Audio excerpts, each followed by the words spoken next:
الحمد للہ وحدہ والصلاة والسلام علی من لا نبی بعدہ اما بعد فاعوذ باللہ من الشیطان الرجیم بسم اللہ الرحمن الرحیم ان اللہ وملائکتہ یصلون علی النبی حق نبی یا ایہا الذین آمنوا صلوا علیہ وسلموا تسلیما اللہم صل علی سیدنا ومولانا محمد وعلی آلہ واصحابہ وبارک وسلم وصلی علیہ۔ سب سے پہلے تو تمام پاکستان میں بسنے والے پاکستانیوں کو اور جو پاکستانی ملک سے باہر بستے ہیں ان کو، جو مسلمان ہیں پوری دنیا میں ان سب کو جمعۃ الوداع مبارک ہو۔ جہاں پر رمضان کے جانے کا بہت افسوس اور دکھ ہے، وہیں پر کہیں زیادہ دکھ اور صدمہ ختمی مرتبت میرے اور آپ کے آقا و مولا حضرت محمد مصطفیٰ صلی اللہ علیہ وآلہ وسلم ان کے روضہ پر نور پر جو مسلم بن عقبہ کے ہرکاروں نے دوبارہ کام کیا ہے، اس نے دل چھلنی کر کے رکھ دیا ہے۔ یا ایھا الذین آمنوا لا ترفعوا اصواتکم فوق صوت النبی ولا تجہروا لہ بالقول کجہر بعضکم لبعض ان تحبط اعمالکم وانتم لا تشعرون۔ اے ایمان والوں، لا ترفعوا، اپنی آوازوں کو فوق صوت النبی، میرے پیارے کی آواز سے بلند مت کرنا، ولا تجہروا لہ بالقول کجہر بعضکم لبعض، اور ان کو ان ناموں سے بھی نہ پکارنا جیسے آپس میں ایک دوسرے کو پکارتے ہو۔ اگر تم نے ایسا کیا تو ان تحبط اعمالکم وانتم لا تشعرون، تمہارے اعمال اس طرح تباہ ہو جائیں گے کہ تمہیں خبر بھی نہیں ہوگی۔ یہ اتنا خطرناک موقع ہے کہ اگر آپ کو پتہ چلے کہ آپ سے کوئی گناہ ہو گیا ہے تو آپ اپنے رب کو رو کر، گڑ گڑا کر، اس کی بارگاہ میں جھک کر، اس کی حمد اور تسبیح بیان کر کے اس کو منا لیں گے، لیکن نبی کریم صلی اللہ علیہ وآلہ وسلم کی آواز سے اپنی آواز کو بلند کر دینا اتنی بڑی بے ادبی ہے کہ آپ کو منانے کا موقع بھی نہیں ملے گا، سارے اعمال تباہ و برباد ہو جائیں گے۔ کون ہے یہ مسلم امہ کا لیڈر، امام جعلی مقام؟ کون ہے یہ؟ کس کے پیچھے چل رہے ہیں آپ لوگ؟ میں بھی چلتا تھا، لیکن حقائق کا ادراک ہونے کے بعد اگر آپ چل رہے ہیں تو پھر آپ صرف موت کی طرف چل رہے ہیں، بربادی کی طرف چل رہے ہیں۔ ولا تتبعوا خطوات الشیطان، مت چلو شیطان کے راستے پر۔ یہ مسلم امہ کا لیڈر، یہ عاشق رسول، یہی ہے نا، یہ نبی کی بارگاہ میں کیا کروا رہا ہے؟ اگر اتنا بڑا عاشق رسول تھا تو سرکار دو عالم صلی اللہ علیہ وآلہ وسلم نے اس کو بچایا کیوں نہیں؟ جو شخص ایاک نعبد و ایاک نستعین پڑھتا ہو، صرف کس کی عبادت کرتے ہو تم؟ کس سے مدد مانگتے ہو؟ کون ہے؟ تعارف تو کرا دو خدا کا پورا، ہاں تعارف تو کراؤ۔ الحمدللہ رب العالمین الرحمن الرحیم مالک یوم الدین ایاک نعبد و ایاک نستعین۔ آگے پھر یہ بھی بتا دو اہدنا الصراط المستقیم، یہ بتا دو۔ لیکن ناموس جس کے منہ سے نبوس نکلتی ہو، معاذ اللہ، خاتم النبیین جس کو کہنا نہ آتا ہو، صلی اللہ علیہ وسلم، معاذ اللہ، جو یہ کہتا ہو صلی اللہ علیہ وآلہ وسلم، بچپن سے کہتے آئے ہیں، میں سو جاؤں یا مصطفیٰ کہتے کہتے، کھلے آنکھ صلی اللہ کہتے کہتے۔ رسول کا معاملہ بہت نازک ہوتا ہے، بہت نازک، یہ اتنا نازک ہوتا ہے کہ ایک عجیب و غریب محبت ہے یہ کہ نبی کریم صلی اللہ علیہ وآلہ وسلم کی شان میں اگر کچھ کہا جائے تو وہ معاف کر دیتے ہیں، لیکن اللہ کی شان میں کچھ کہا جائے تو وہ معاف نہیں کرتے، اور اللہ اپنی شان میں برداشت گوارا کر لیتا ہے، معاف کیجیے گا، برداشت لفظ اللہ کے لیے مناسب۔ دیکھیے یہ بھی ہمیں سوچنا پڑتا ہے، ہمیں یہ بھی سوچنا پڑتا ہے کہ کون سا لفظ پروردگار کی بارگاہ میں ادا کیا جائے۔ تو اللہ کو گوارا نہیں ہے اپنے حبیب کی تضحیق اور توہین۔ استغفر لهم او لا تستغفر لهم ان تستغفر لهم 70 مرة فلن يغفر الله لهم۔ آپ یہ جو آپ کو مذاق اڑاتے ہیں، معاذ اللہ، اگر آپ ان کے لیے مجھ سے معافی مانگیں گے اور 70 بار بھی معافی مانگیں گے تو میں ان کو معاف نہیں کروں گا کہ میرے حبیب کا مذاق اڑائے۔ آپ کو معلوم ہے کل کس کس جگہ پر توہین ہوئی ہے؟ معلوم آپ کو؟ میں بتاتا ہوں، میں مدینہ کا تو کیڑا ہوں نا، ایک چھوٹا سا، میں بتاتا ہوں۔ جہاں پر شاہزین بکٹی کو لوٹا لوٹا کہا جا رہا تھا، وہ حضرت جابر بن عبداللہ کا گھر تھا۔ کس کا؟ حضرت جابر بن عبداللہ رضی اللہ تعالی عنہ جن کا کھجور کا ایک باغ تھا اور نبی کریم صلی اللہ علیہ وسلم نے ان کے کھجور کا مطلب ان پر قرضہ تھا، اسے اتارنے کے لیے درخت کے نیچے بیٹھ گئے تھے. کھجور اترتی جا رہی تھی، اترتی جا رہی تھی، اترتی جا رہی تھی، اور وہ کھجور کی ڈھیریاں لگی ہوئی تھیں اور قرضہ ادا ہو رہا تھا.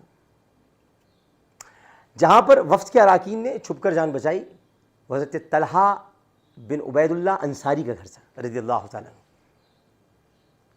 جن کو نبی کریم صلی اللہ علیہ وسلم نے یہ بشارت دی تھی. لن تنالوا البر کی جب آیات نازل ہوئی تھیں تو آپ نے ارشاد فرمایا تھا کہ تمہارا جو، انہوں نے کہا مجھے اپنی جان سے بڑھ کر عزیز ہے کہ میں اپنا یہ کنواں اللہ کی راہ میں دے دوں. تو اس کو کہتے ہیں بیرہا.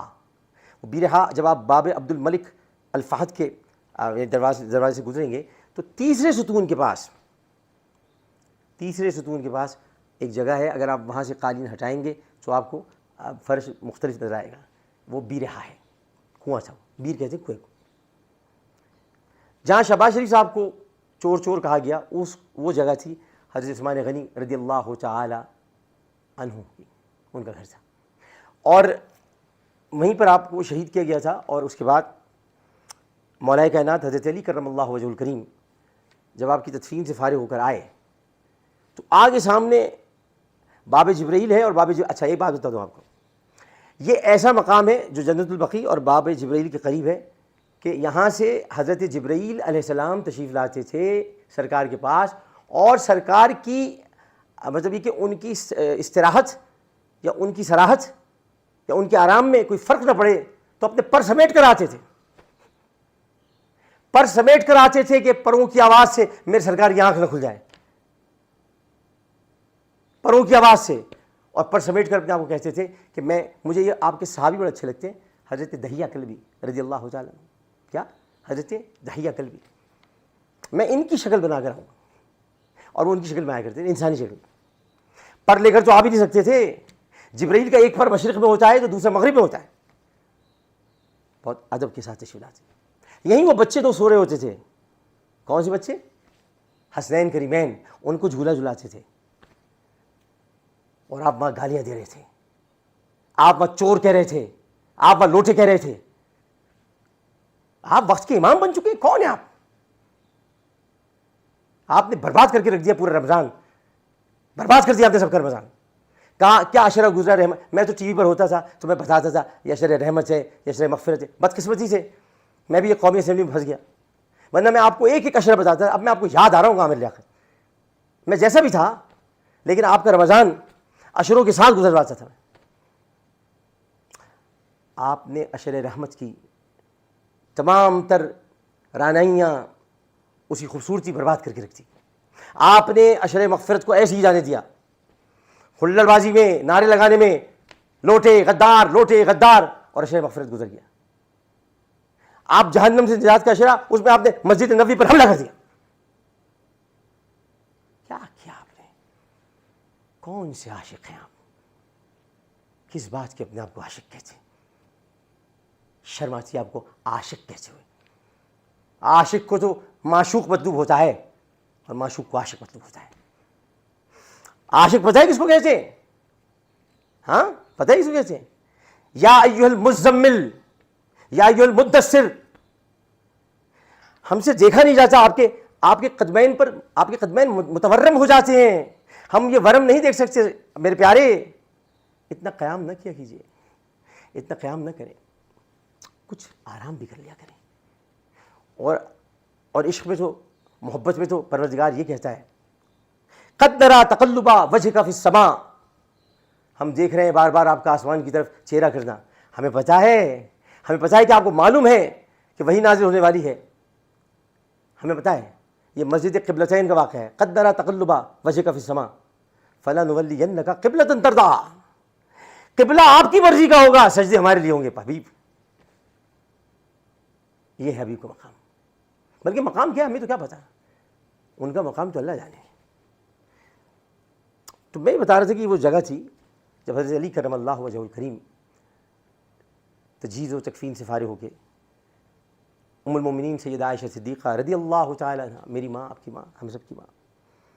اور مجھے سعادت حاصل ہوئی ہے کہ میں نے حضرت عائشہ صدیقہ رضی اللہ تعالی عنہ پر جو کتاب لکھی ہے وہ میں نے ان کی قبر اچھر کے پاس بیٹھ کر ان کے قدموں میں لکھی ہے، اور اس کا جو مقدمہ ہے. تو آپ نے آ کر حضرت عائشہ کو بتایا کہ باغیوں نے عثمان کو جنت البقیع میں دفن نہیں ہونے دیا، لیکن میں اس کی توسیع کروں گا. تو آپ نے کہا کہ علی تمہیں پتہ ہے کہ نبی کریم صلی اللہ علیہ وسلم نے کیا فرمایا تھا؟ آپ نے دریافت کیا کہ بتائیے. تم المؤمنین سیدہ عائشہ صدیقہ رضی اللہ تعالی عنہ نے بتایا کہ میرے آقا نے کہا تھا کہ میرے حجرے سے لے کر عثمان کی قبر تک جتنے بھی لوگ دفن ہوں گے میں ان کی بخشش کر دوں گا، میں ان کی شفاعت کر دوں گا. یعنی شفاعت کر دیں گے اللہ بخشش کر دے گا. تو حضرت علی رونے لگے، کہنے لگے اگر مجھے آپ پہلے بتاتی تو ہم عثمان کو بیت المقدس دفنا کے آتے. پتہ ان کو کچھ ہے نہیں، جانتی کچھ ہے نہیں. رحمت اللہ علیہ اتھارٹی جی، امہ، اسلاموفوبیا، میں لیڈر ہوں. کدو لیڈر ہیں آپ نے اس کے بعد کیا کیا؟ یہ کیا کر دیا آپ نے؟ میں تو اس بات پر حیران ہوں کہ گھر میں اتنی پردہ دار بیوی بیٹھی ہے جو پاک پسند بھی جاتی ہے، بس سمجھاتی نہیں اپنے شوہر کو. ہے اے بھیا کیا کر رہے ہو تم؟ بھیا تو خیر نہیں کہے، لیکن کیا کر رہے ہو بھائی تم؟ یہ کیا کر رہے ہو تم؟ یہ کیا تم شور مچا رہے ہو، چیخ رہے ہو غدار غدار غدار غدار؟ اچھا 2 نام ان کو یاد ہے، میر جعفر، میر صادق.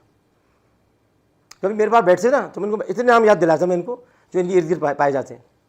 ایک تو ابن زیاد ہے، مرجانہ کا لونڈا، ان کے پاس ہی ہے. یزید ان کے پاس ہی ہے. سینکڑوں لوگ ان کے پاس ہیں جن کا اسلامی تاریخ میں بدنما کردار ہے اور گھٹیا نام ہے. اب میں آپ کو ایک بات بتا دوں، آپ نے جو کام کر دیا ہے نا، یہ یاد رکھیے گا کہ نبی کریم صلی اللہ علیہ وسلم کی جو سرحدیں ہیں نا، وہاں تک پہنچنے سے پہلے خیال کیجیے. آپ پہنچ گئے، آپ نے ان سرحدوں کو پامال کر دیا، اب آپ کو کچھ نہیں ہونے والا. اس ملک میں اور اس دنیا میں جو بھی عاشق رسول ہے وہ آپ سے نفرت کرتا ہے. آپ نے اتنی نفرت لوگوں کے دل میں بھر دی ہے کہ یہ سیاست نہیں رہی ہے، ایک دوسرے کو مارنے مرنے پر تل گئے لوگ. بلوچستان سے ایک آدمی شاہ زین بگٹی قومی دھارے میں آیا، کیا سوچ رہا ہوگا؟ پھر سے بلوچوں کے دل میں یہ بات اٹھے گی کہ ہماری اوقات اور حیثیت کیا ہے. فوج کو آپ گالی دیتے ہیں، عدلیہ کو آپ گالی دیتے ہیں، پتہ نہیں آپ کیا کرنا چاہتے ہیں، مجھے تو نہیں پتا.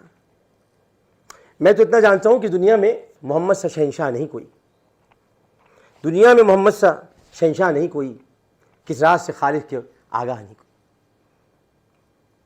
یہ جو راز ہیں دنیا کے، یہ سارے راز اللہ سبحانہ و تعالیٰ نے اپنے حبیب کو چابیوں کی صورت میں دے دیے ہیں.